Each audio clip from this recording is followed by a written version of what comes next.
New emails by Judicial Watch highlight that Fauci's organization was kept apprised of activities at the Wuhan Institute of Virology since at least 2014. Fauci has testified that his organization, NIAID, had never funded gain-of-function experiments at the Wuhan lab. But we now know NIAID has provided funding to the Wuhan lab since at least 2013. Fauci's representative in China repeatedly sent email updates on activities at the lab to a senior official in Fauci's office. The emails detailed a number of critical issues, including questioning the type of research that NIAID was funding at the Wuhan lab. Biosafety failings at the Wuhan lab were also highlighted, along with the fact that Chinese officials were restricting access to the lab. Hi everyone, and welcome to Truth Over News with Jeff Carlson and Hans Manka. During congressional testimony, Fauci told Senator Rand Paul that the NIH has not ever and does not now fund gain-of-function research in the Wuhan Institute. Fauci's statement has already proven to be incorrect, as early research papers from the Wuhan lab clearly state that gain-of-function experiments were being funded by NIAID. What we did not know was the extent to which Fauci's organization was being kept informed of activities at the Wuhan lab. The latest batch of emails provide a detailed look at interactions between NIAID and the Wuhan lab in the years leading up to the pandemic. Of particular interest, most of these emails originate with an individual who has not been in public view thus far, NIAID's China director, Chen. Chen was based out of the U.S. Embassy in Beijing and frequently reported back to NIAID in Washington, D.C. Chen initially had trouble gaining access to the Wuhan lab, as evidenced in an August 6, 2014 email from Chen to NIAID Associate Director Gray Handley. Handley worked in Fauci's office and was in charge of international research. This is noteworthy because at that time, NIAID was already funding bat virus studies at the Wuhan Institute of Virology.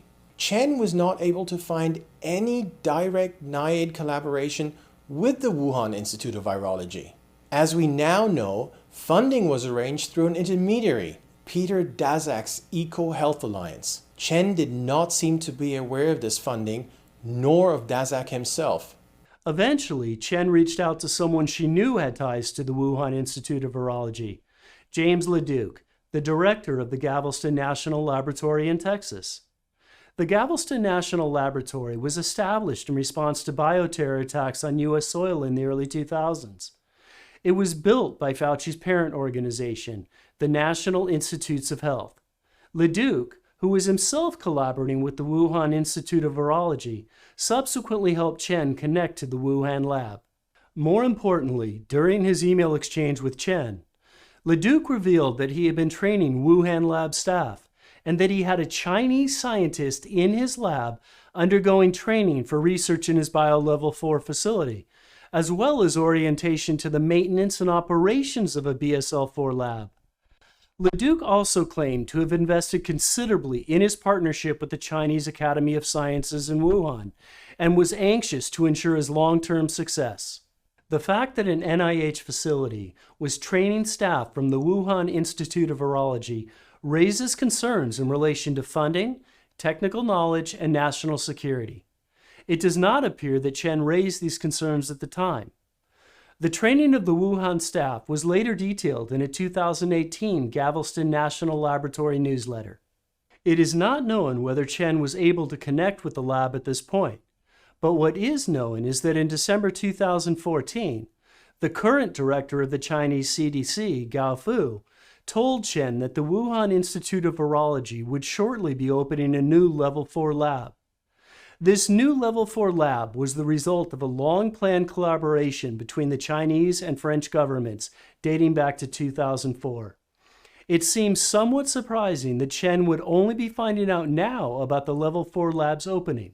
Subsequently, Chen tried to get invited to the lab opening ceremony, but was rejected by the Chinese government, who claimed that only a limited number of international people outside France could be invited. Chen was promised an opportunity to visit the Wuhan lab at a later time. Just as the Wuhan Level 4 lab was being completed in early 2015, the Chinese side asked their French joint venture counterparts to provide them with deadly viruses and antivirus suits, which, according to the French side, might have been used for bioweapons research. That request was rejected by the French side. As the Judicial Watch emails show, the person responsible for the new Level 4 lab subsequently approached NIAID for know-how on lab decontamination and lab suit disinfection. At the time of the request, the Wuhan lab claimed not to be using any pathogens in their new facility. Meanwhile, Chen was still attempting to visit the new Level 4 lab.